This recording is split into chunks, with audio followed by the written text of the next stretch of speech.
Welcome to the Chammy. I'm back. I can't sleep, so I decided to just come back and talk a little bit about this mentoring session I've been trying to do all day. I printed out this information from my mentor that she sent me that stuff I've been working on in regards to my own personal endeavors, and I'm just going to talk a little bit about it and then go probably to bed because it's late.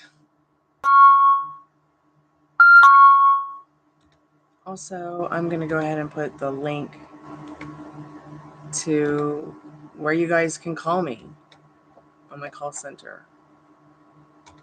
If you guys don't want to buy a reading and you want to talk on the call center, you guys can call me here. I'll pin that at the top.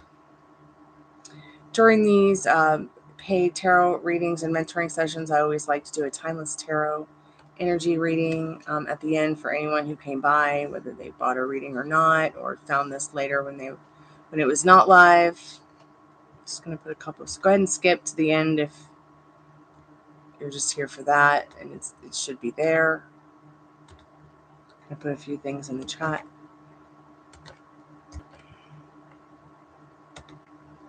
I can't decide what I want to manifest over the next 6 weeks. Do I want to manifest $100,000 or 100,000 subscribers or both? I was just kind of playing with the idea in my head just for fun.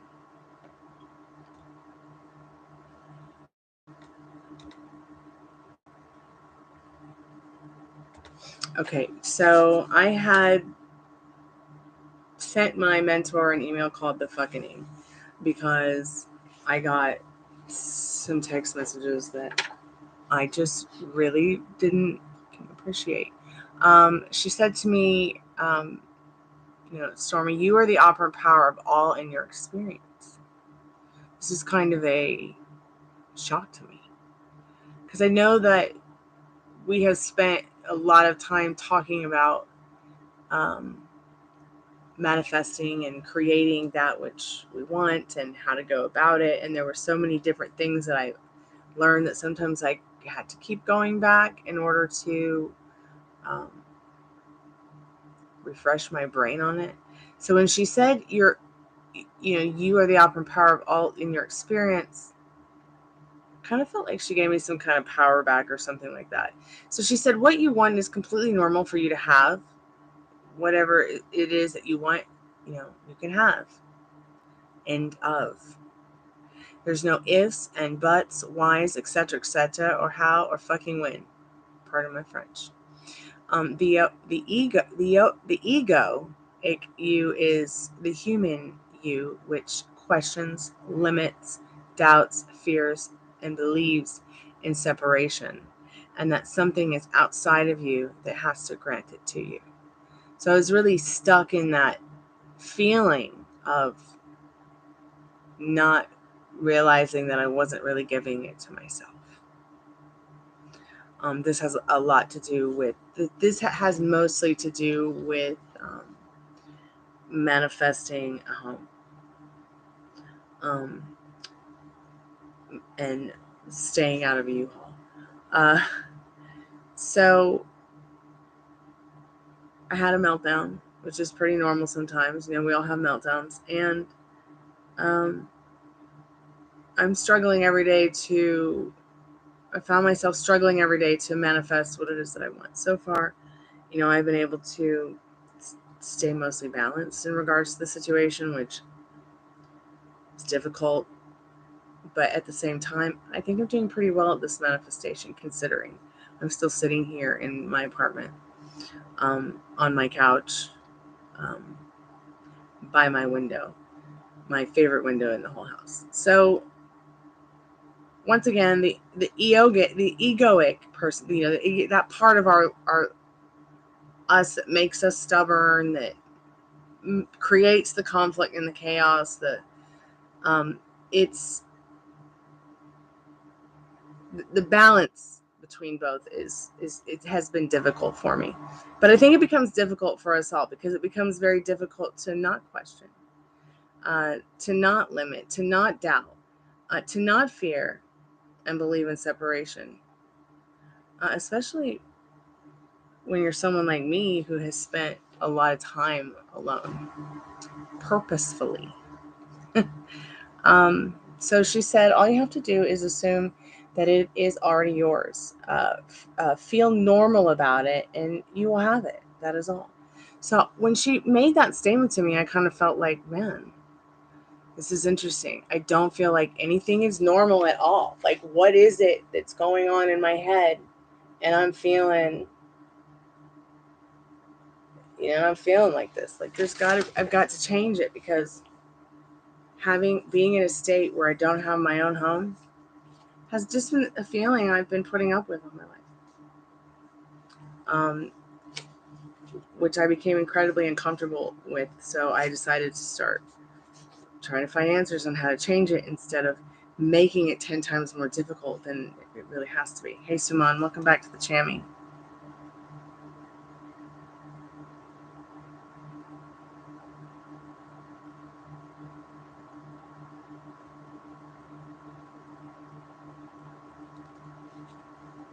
Yeah, but if you keep telling yourself she doesn't care, then she's not going to care.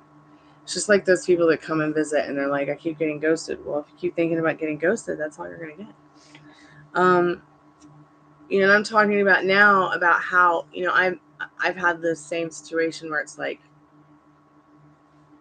I really want to make sure that I'm manifesting what I want instead of what I don't want. So what happens is I start emotionalizing like what I don't want. And I've really spent a lot of time practicing that being something I don't do anymore. Now that I've learned that I am the operant power.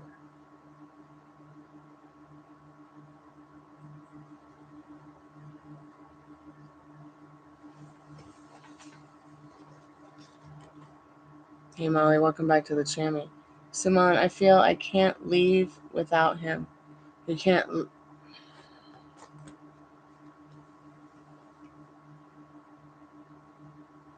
Sorry you feel that way.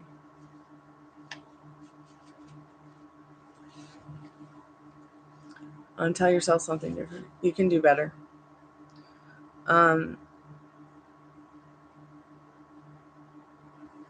So, like my mentor said, nothing is outside of you, so stop giving power to something external.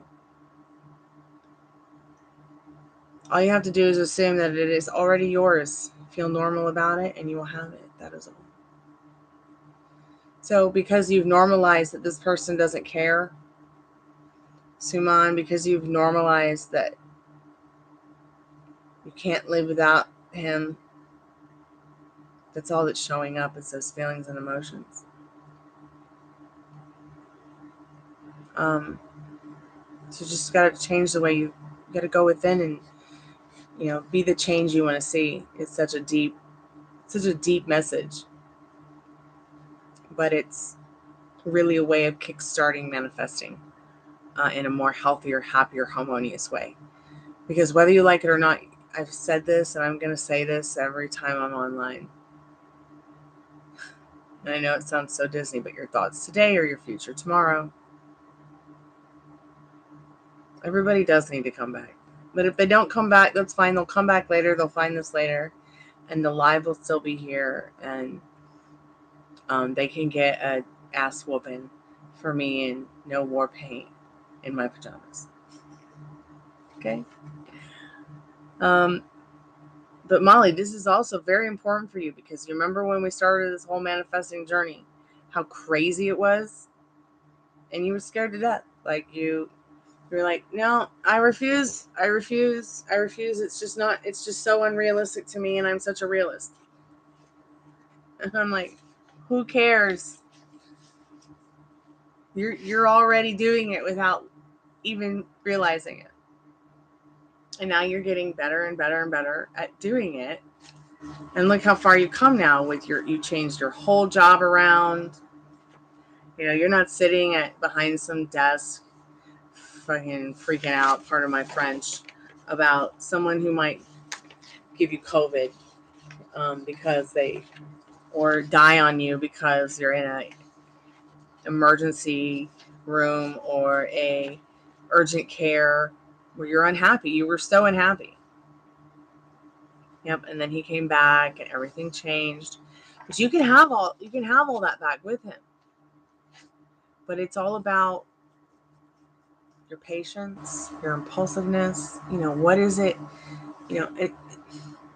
And I know you. Like, these are things that take time for you to grow through, because you also have neurodiversities like me. This is why I can say all this stuff, right? That our mentor tells everybody, and I can practice it every day. But it's only gonna work for me in my way, just like it's only gonna work for you in your way. And that might be like some kind of limiting belief or circumstance or something. It's just the way that I see it. Like that. I mean, I'm not saying that I'm overly an extreme realist or anything, but that just seems like a perfect reality to me, where it makes sense.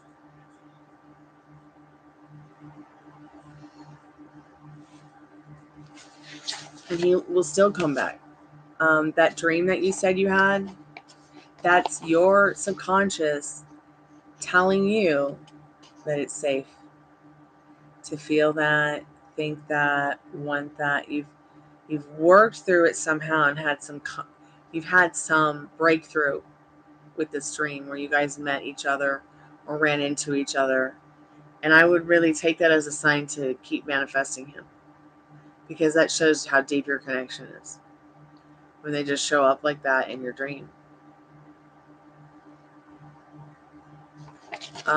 So once again, so as creation is done already, as we are, it's already done.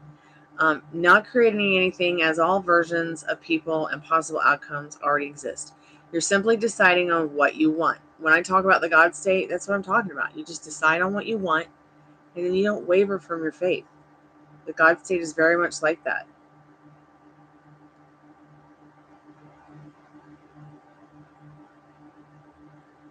So if you can't decide on what you want, my mentor said, then look at what you don't want. Okay, that'll help you to see what you do want. All right, guys? I do this all the time. I know that I want my home to feel comfortable. I know that when I come home, I want to see my vampire couch and my home clean and comfortable and organized. But I still have to get off my fat ass and do it myself, because I'm not going to hire someone to come in here and do it, because I am strange about strangers. But at the same time, it's like, that's once again a limiting belief in circumstance that I myself have to work through as a recovering agoraphobic. So you just decide on what you want. If you can't decide on what you want, you think about what you don't want and start from there. So once you've decided, my mentor said, I live in a beautiful house with a garden, blah, blah, blah, blah. You don't even have to be specific on what you want, really. It's kind of like, manifesting kind of reminds me of like when you're a kid and you're in kindergarten and they give you an art class for the first time. It's so easy to go outside the lines, but it's so perfect even when you do. So you decide what you want and where it is. If you can't decide, then you ask your higher self. How do you connect to your higher self? We can go into that in another time when I have more time. But your higher self already knows, even if you can't or don't feel or don't think or have this impression that you have to do something special to connect with your higher self. But your higher self already knows what you want. So I'm in the middle of doing that, where it's like, I don't know what I want. Like, do I want to stay here?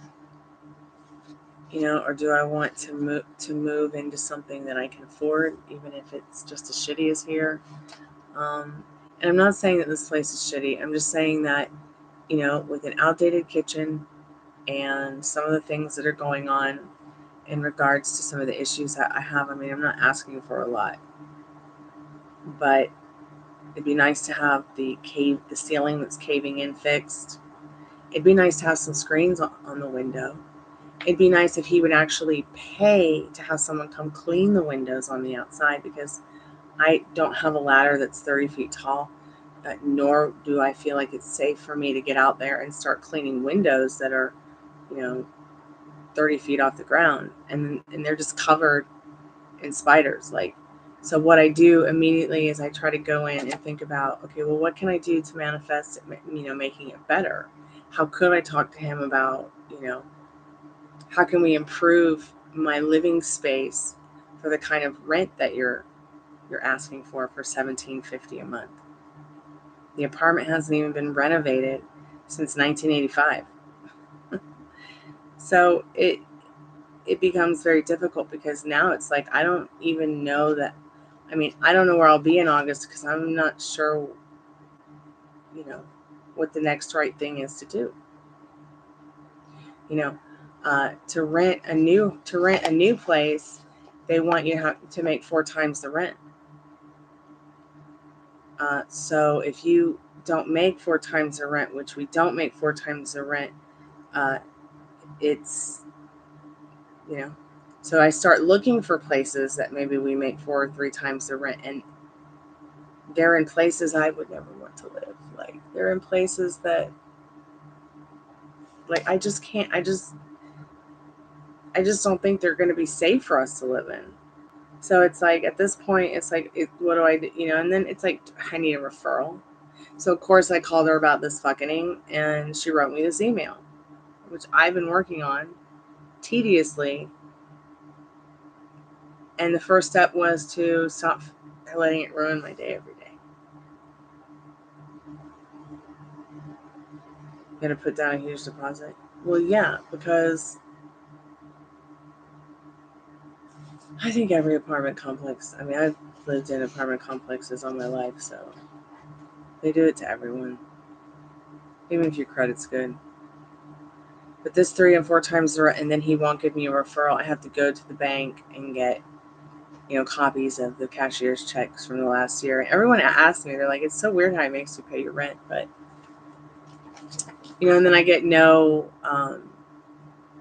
it doesn't build my credit either. It's just so fucked that I just keep having meltdown after meltdown. And that's why I ended up emailing her, Molly, because I guess I needed a good ass whooping. Because I know what my heart's desire is. It's just that I've come to learn that my biggest problem is, the way that I do think about money, the way that I do feel about money. Because when you spend most of your life, feast or famine, it's like really strange. So having to change my perspective on money, making money, going from, it's hard to make money, to it's very easy to make money, was very difficult. It was so difficult. And now it's like, I can't, it's almost like I'm wondering how much harder could I work to get to the point where, I can make some power moves, where I'm not feeling like this every day when I wake up. And then I realized, I don't have to do that. Like, that's making it even more difficult on myself. Just take the path of least resistance. Give him what he wants. But yet, that path of least resistance always leads me right back to the same place, where I'm uncomfortable and don't feel like I have any control over my home life. And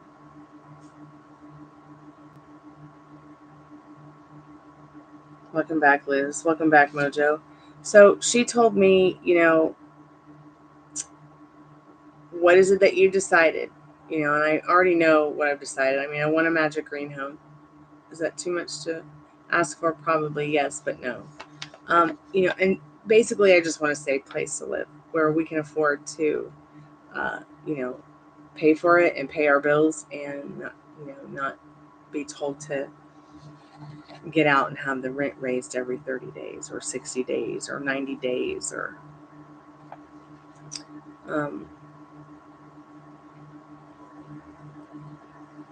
so you already know what your heart desires, whereas your head's desire does not. So you know what you want, right? Like I know what my heart's desire is, correct, but my head is not so sure. Once decided, then my mentor said that in her head, what she'll do is she'll bring as much detail as she can to whatever she's manifesting. So like my case, it was like, okay, the most distilled version of what I could bring in regards to detail is these people just leaving me alone. They're so happy with the amount of all that money I pay them now. They just don't bother me anymore. Hoping that I can manifest a little bit more time until I can buy a house or be a little more financially stable or find somebody to let me rent from them in a place I would be pleased to live in. And then emotionalize it like we've all been talking about, the feelings and the emotions of what we want instead of what we don't want.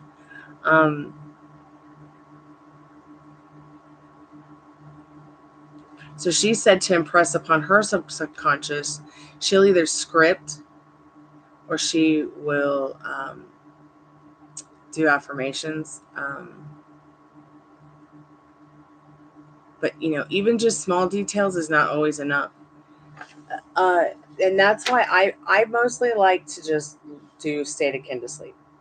But I feel like I've kind of broken the mold in my situation with state akin to sleep. I feel like you can state akin to anything at any time. I feel like thinking that only when you go to sleep is the only time that you could work on your subconscious. I just don't know if I believe that. I mean, maybe I need to research a place where actual science tested this or studied it or something to that effect.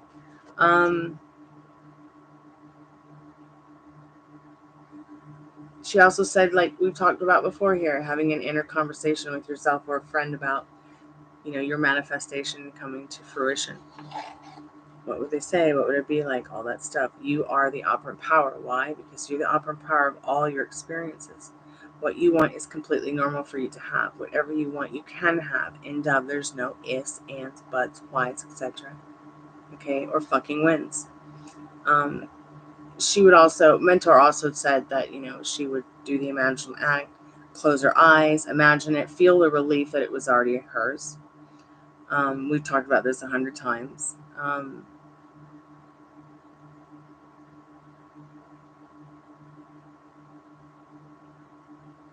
And the minute that you decided on what you want, you claimed it, especially when you're feeling it.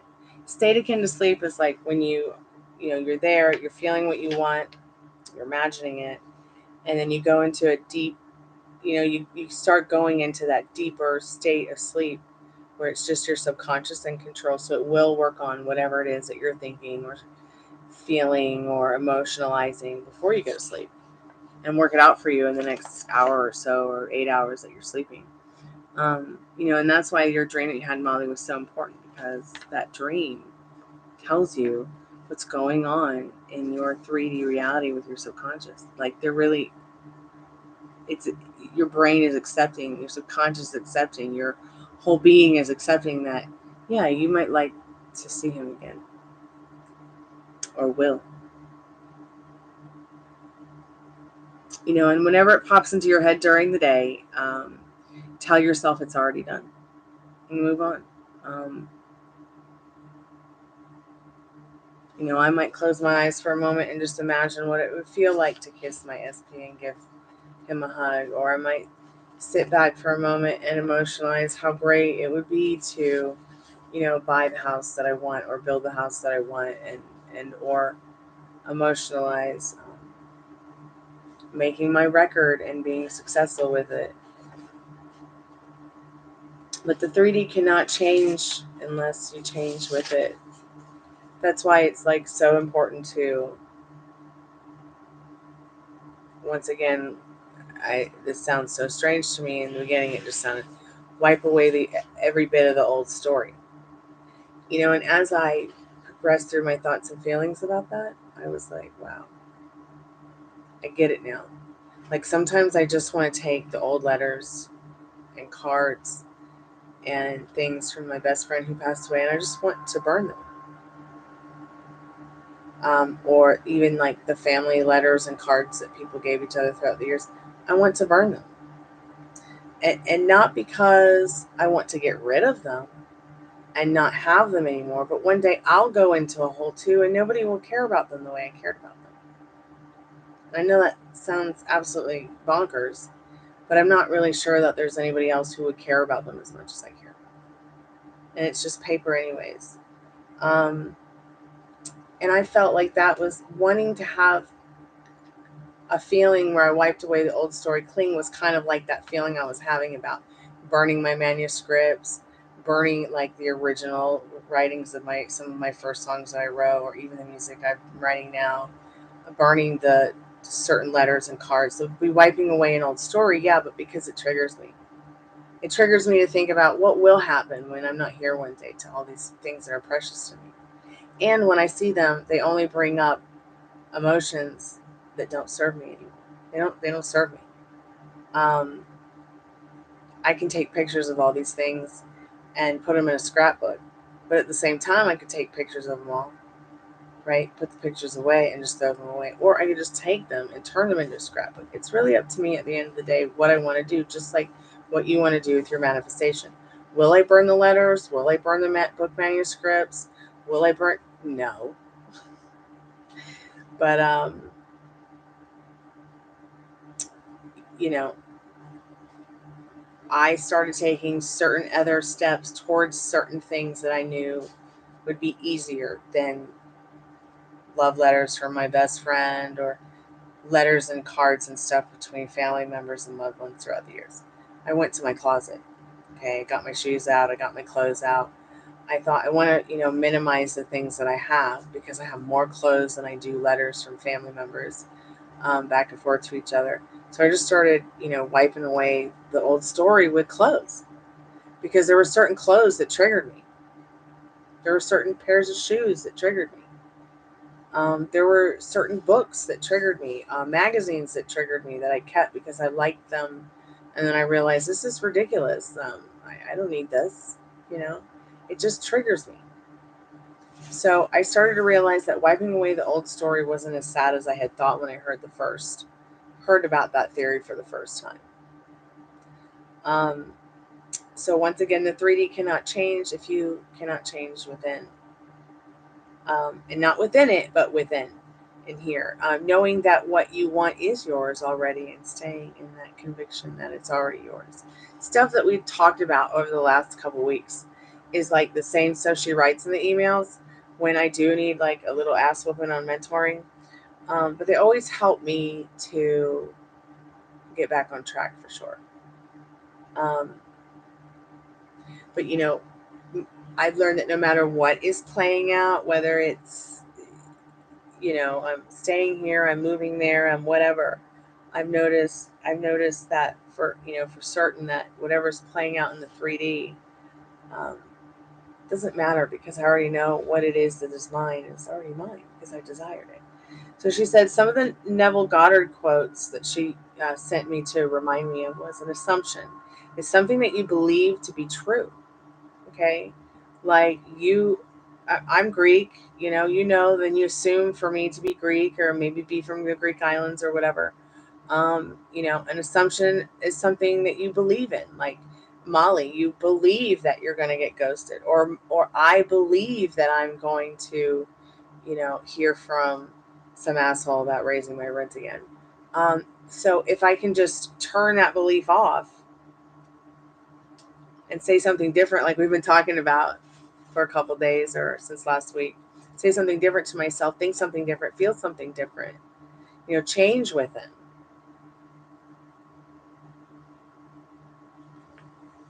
Hey, Dollface. What's going on? What's your update, dear?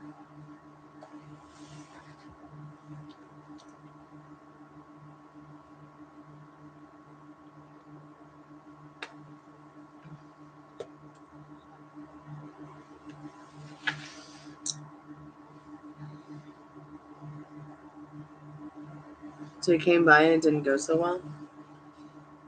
What happened?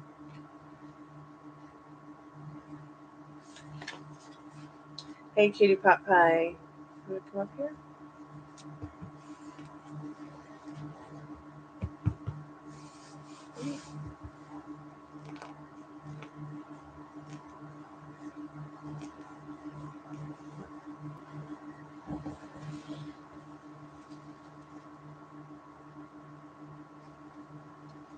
So...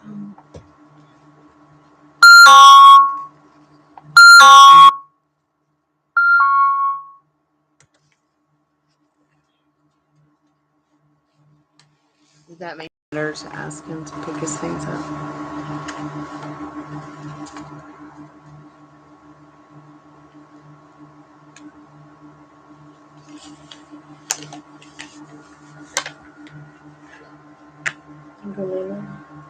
Okay. Good night.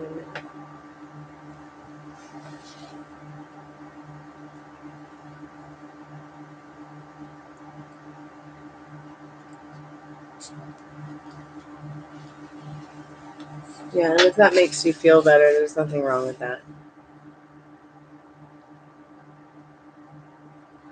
I mean, honestly, if he can't try even one weekend of it, or setting it straight, or even commit to just even 30 days, or even a fortnight, 14 days, and it makes you feel better to have him out of your space, just do it. There's nothing wrong with that. If he's not paying your bills and he's not helping you pay your bills and you can't trust him and right now and you feel uncomfortable and he's not bringing anything to the table and he's not working and he's not doing his job, being the best version of himself for himself and others, you need peace, not this. I hate to have to say this because it's so rude, but this man child wasting your time.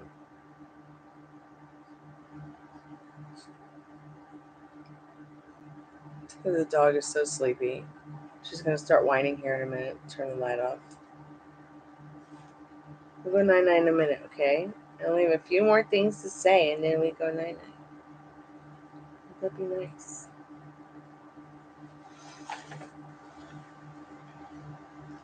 Perfect description.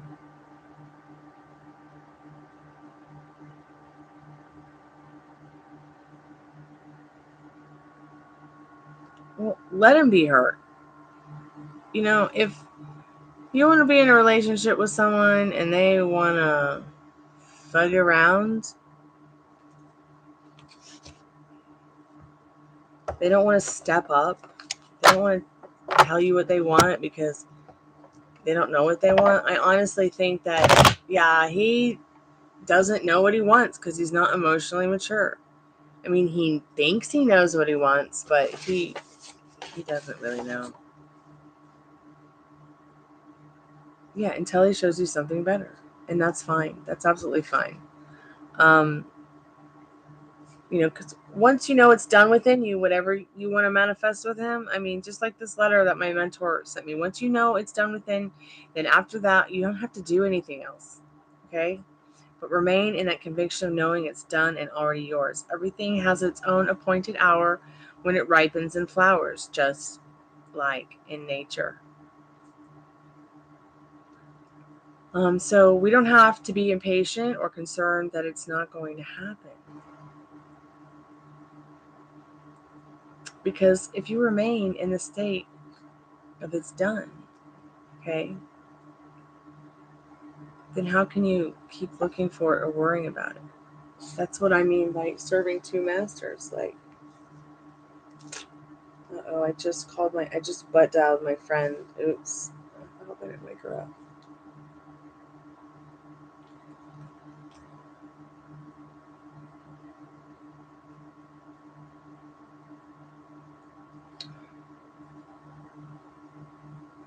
And now the phone is glitching out. Oh, hope I didn't wake her up.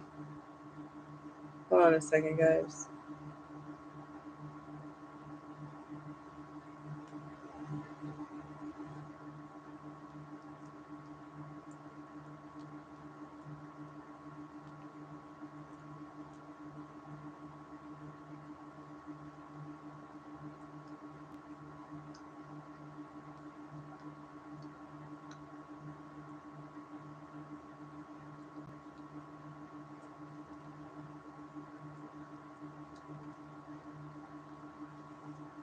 Okay, thank God I didn't wake her up.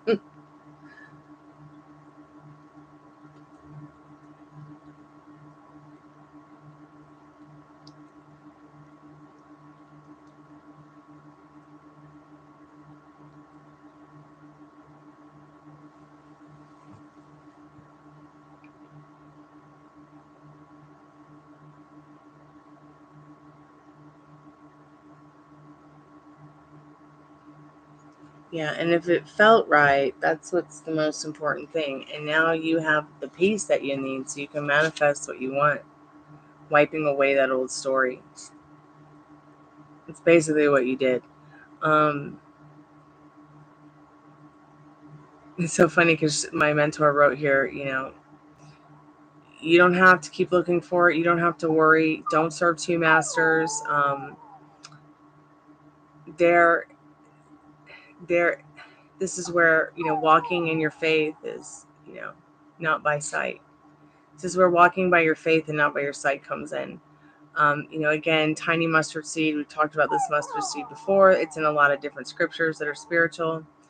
Not an apple seed, a mustard seed, which is even tinier than you can imagine.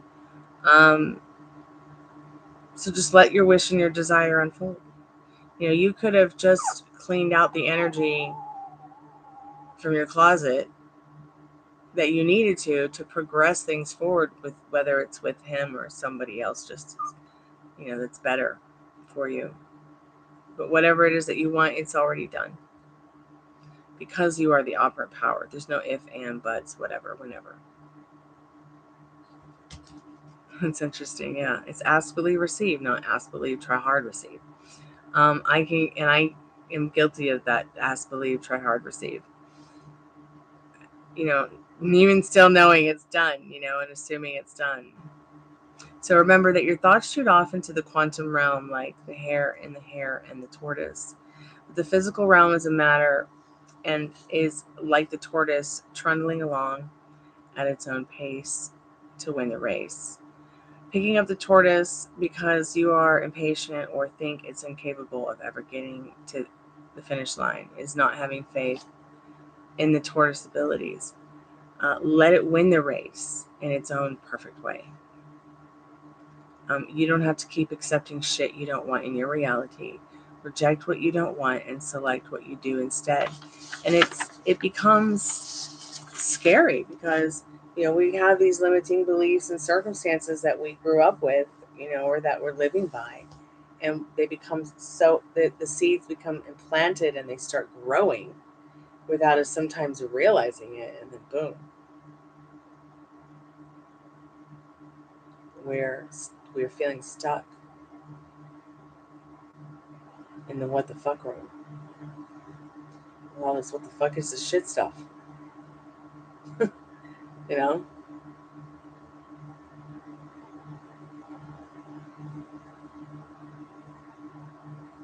And I never really planned on like coming to YouTube and talking about law of attraction, law of assumption, which by the way, I'm going to say this again.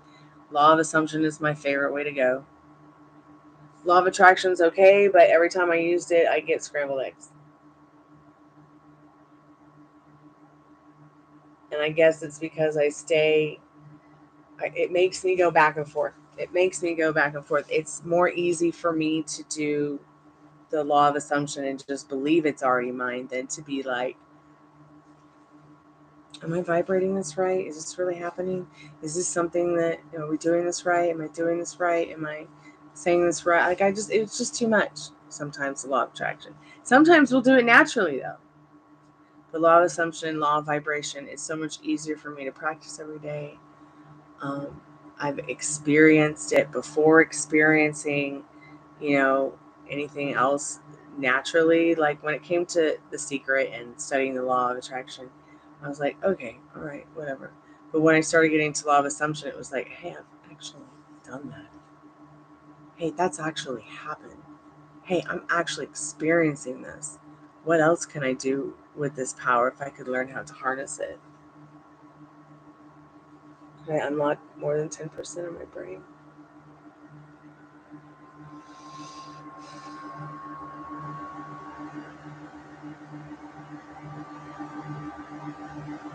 So yeah, I feel a lot better since she sent the email to remind me of my power. Um, it makes me feel like, I'm not alone. And I've spent many years feeling like I was alone in my quest. But I never imagined that I would come to YouTube and talk about law of attraction, law of assumption, or even do tarot cards. But one of the reasons I did start talking about law of assumption, law of attraction is because I realized talking to Molly that I had so many different views and perspectives on it, in my opinion. And same with Twin Flame. Like I just want to help people through some of that crazy shit I went through to help others have a little less difficulty with the fucking when it comes to twin flames and manifesting. Because I will literally get screamed at by people who are like, I've tried the law of attraction, I've tried law of assumption, it's shit. Oh yeah, because you think shit, and you are shit because you think shit. Literally, nobody has to be that way, but we become that way. We become that way because of others. We become that way because of social media. We become that way because of the news. We become that way because of the programming. We're sent here with only two fears, and that's two limiting beliefs, two fears, two circumstances when you're born, and that's being afraid of loud noises and being dropped.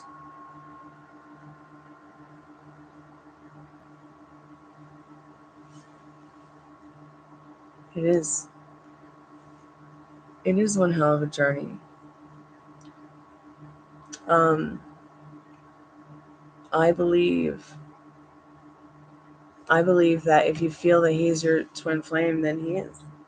Only you can answer that for yourself. Nobody else can answer that for you. Um, Many people will go to tarot card readers and try to get it confirmed, but I still don't think that's enough. I think you have to really know in your heart, and you might even search for years if you really is this really my twin flame? And you look for signs. Sorry, my nose ring is bothering me. Um, but no one will know more than you do. No one will know more than you do when it comes to soulmate or romantic soulmate or some kind of entity that, or even a non-romantic soulmate.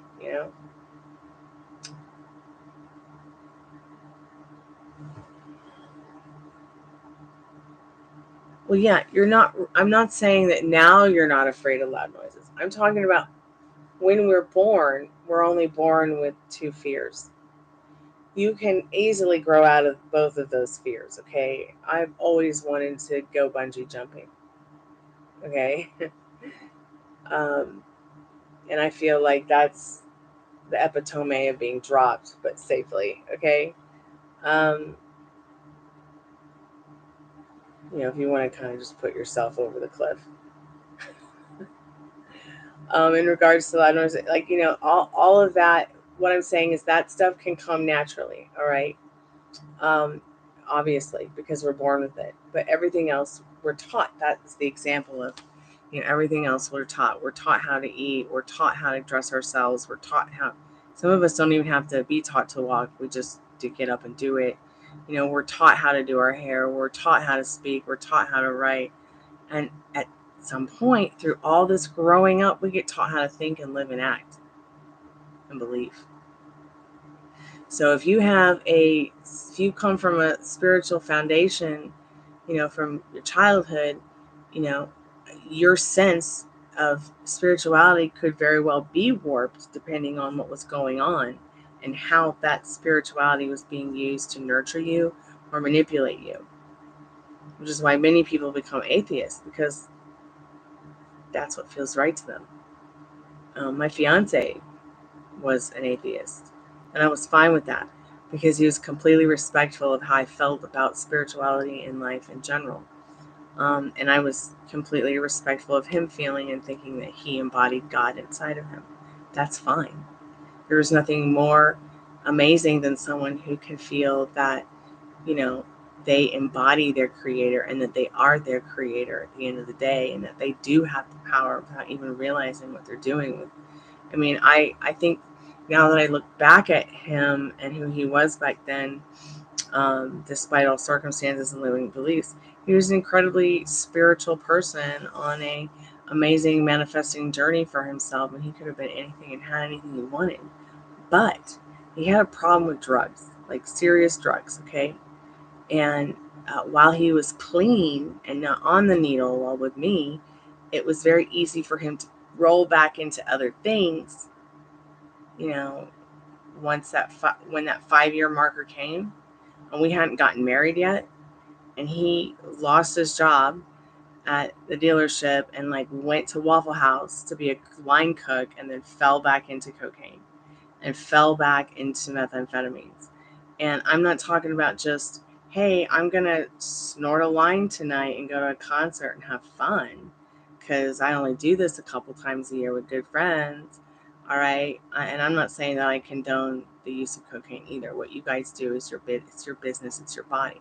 But this guy was literally shooting up between his fingers and under his toenails behind my back at the end of our relationship, and then just disappeared. I thought he died. He just got up one day and went bonkers and left. And I was like, that's interesting. I don't know if that was the best thing that ever happened to me or the worst thing that ever happened to me. But it was really painful, because at the end of the day, it's like you see someone who's incredibly talented and incredibly fucking awesome, and then they just let their seduction for something like that put them back in jail, or put them back in a situation where, they're not the best version of themselves.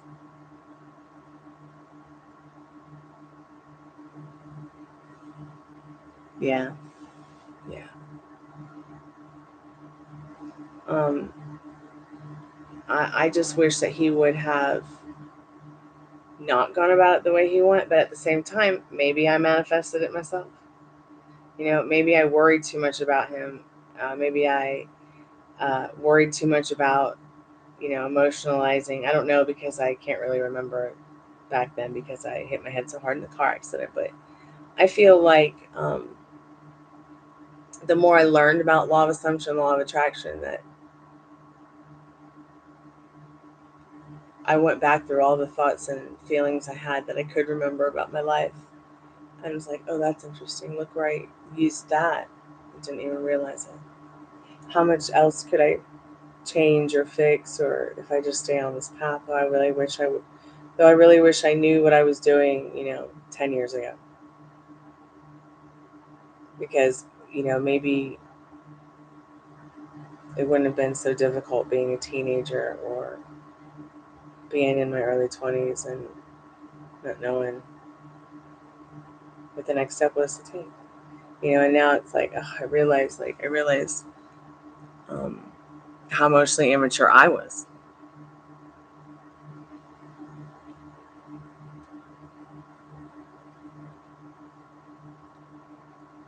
Yeah, it's a control issue. Yeah, it can be a control issue too. And if you feel like you're out of control, you start to have a meltdown. You start to get, you know, wobbles. It's not your fault.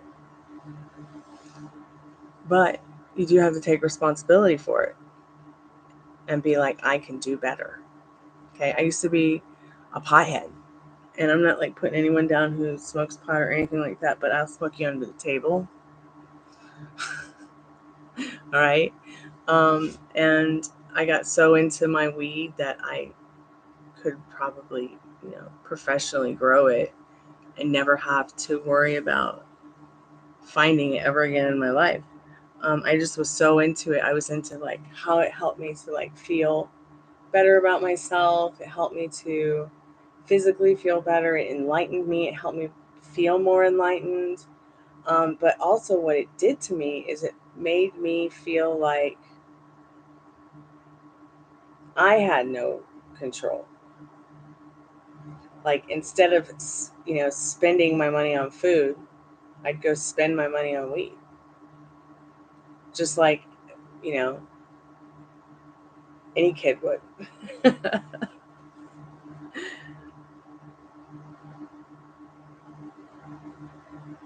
See me, I had to smoke. But I think it comes from the fact that we used cannabis to curb my neurodiversities and to heal them. And now it's to the point where it's like I at least have to have some kind of Delta 8 with a dash of Delta 9 just every once in a while, because I don't want to do Xanax. I don't want to do sleeping pills.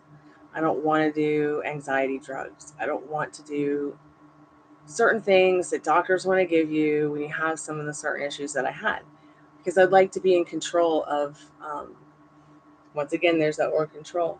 I'd like to have a little bit of control of myself and feel like, I can work this out and feel more balanced instead of, oh, got to take a pill for it, or got to take some weed for it, or got to take some drugs for it. I'd much rather just take a little bit of CBD and not be a cigarette smoker. Take a little bit of CBD and not be a sugar eater. Because Lord knows I can't take any cocaine and sit in front of the cartoons and laugh all day anymore. Kidding. I've had friends do that, and I don't understand. Like, I want to feel good because I feel good, or I feel good. I don't want to feel good because something's stimulating me to feel better. I mean, it's one thing if you're partying with your friends, you're smoking a J, you're having a good time, you're having a couple of drinks. But what my fiance was doing was, in a relationship with the neighbor's wife who lived on the other side of the wall. And, she was making drugs available to him that he shouldn't have been doing. He should not have been shooting up cocaine or been around anything like that. And, you can't go and put a sign on someone's head, ex-user, ex-recovering drug addict.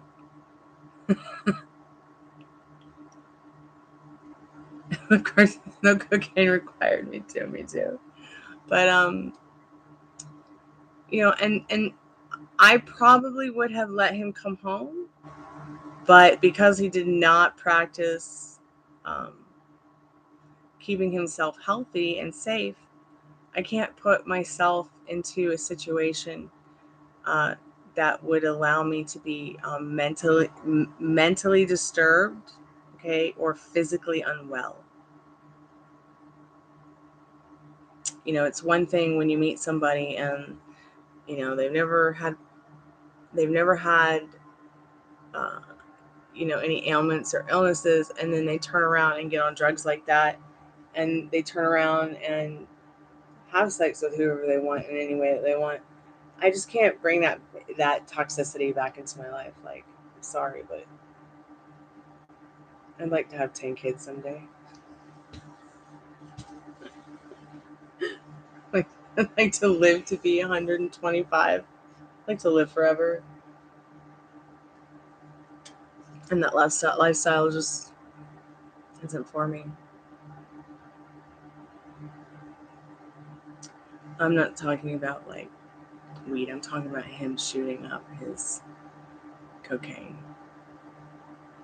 And I will say it probably is the best thing I did for myself was, don't come home. Peace out.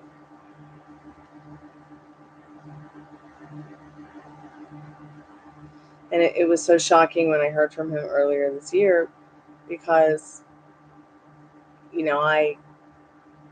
I think I told you, Liz, manifesting SP, and then the X shows up, and then 2 X's at the same time, and then 3 X's. And it was like, okay, well, I'm glad there's no more to show up. What's next?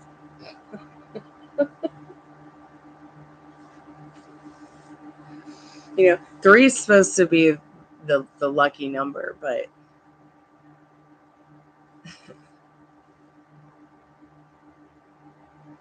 I don't know if I think I might be all out of lucky numbers.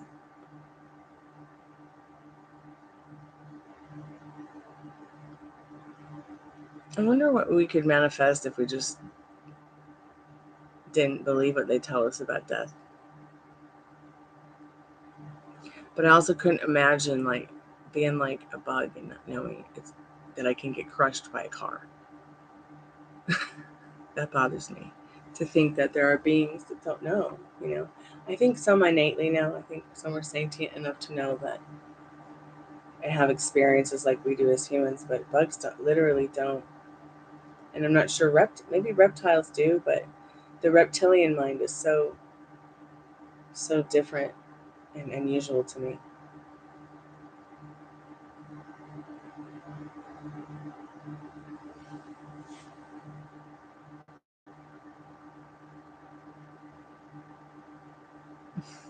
Yeah, that's cool though. That really shows me that you're doing the work too. I have been definitely saying the same thing as well. But knowing that you are the operant power is what starts bringing that in. So just know that, it's not, I know it hurts what you're going through, Diva, but it's probably the best thing you've ever done is be like, get into a space where you feel peaceful. You don't have to have that anxiety or that urgency to, you know innately what the next step is to take, and that is you.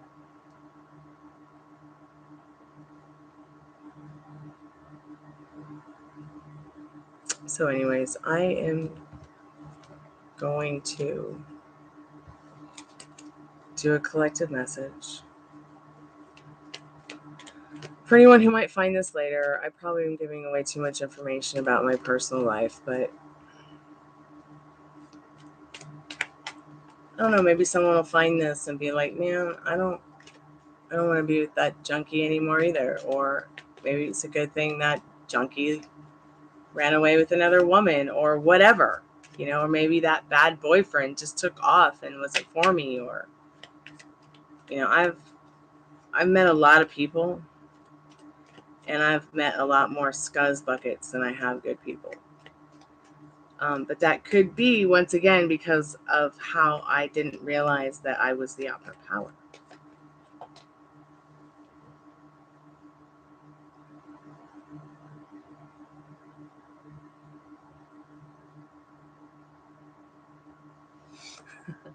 Yes, that's very important. So important.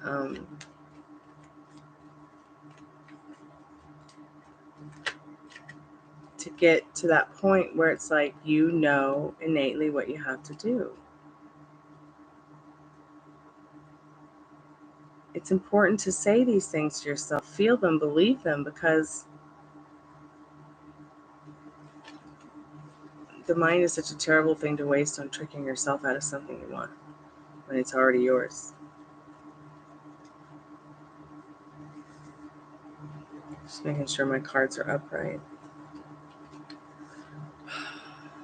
Okay, and I'm certainly going to bed very soon because I need to get back on my sleep schedule.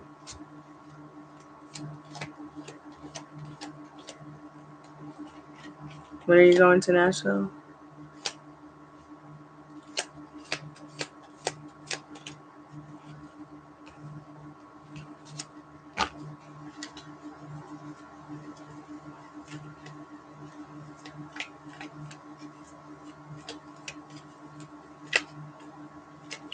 Look at this. So the Nine of Wands, the wish fulfilled card. And here we are talking about our wish fulfilled. I wish for my exes to never come back. In this Nine of Cups. Then since the universe is mine to command, they're not showing up anymore. Only my SP and those people who were meant for me. I put that on my vision board a long time ago and started noticing that I wasn't having any more problems anymore with like certain situations of meeting people who just didn't really care about my music or my creative endeavors or just my life in general. Like I was able to make better friends and meet nicer people, not realizing I was manifesting anything at all. Just making a vision board because I thought it would be cool to like take pictures of all this stuff, all these things I wanted to happen to me. And then one day when I heard about the vision board, I was like, this is so strange. This is absolutely so strange. Okay, sounds good. So I'm just pulling an oracle card to get a message from Spirit. I'm turning that annoying alarm off.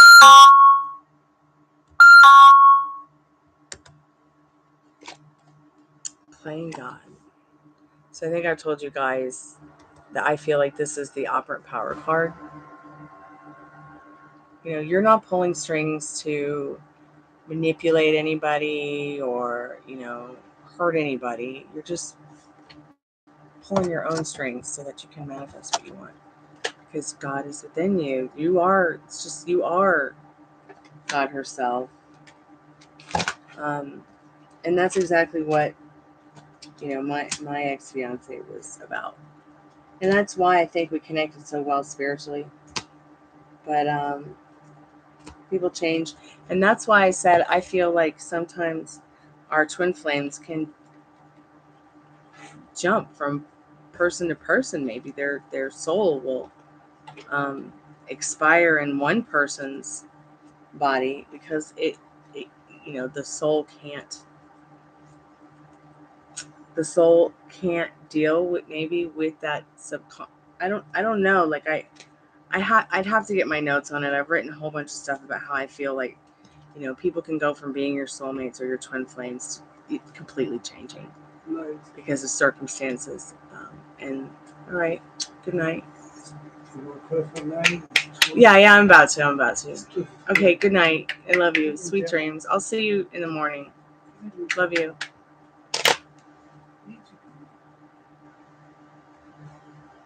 I lost my train of thought. Sorry. Well, I better go to bed because I have like 10 jobs and I gotta get up in the morning and go to all of them.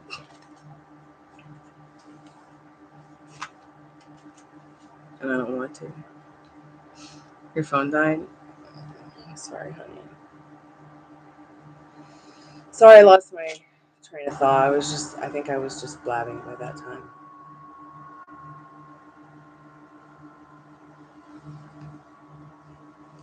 All right, I will. Well, good night, everybody. I hope somehow this has helped somebody. If it hasn't, I'm sorry. I apologize. I'm fantastic. Thanks, guys, so much for hanging out. Remember, you're the operant power. You can't have be and do whatever you want. I'm going to go to bed and manifest $1 million. Just for fun. All right. Sweet dreams, everybody. I love you. Sweet dreams. Kalanita. Arrivederci. Sayonara. See you tomorrow.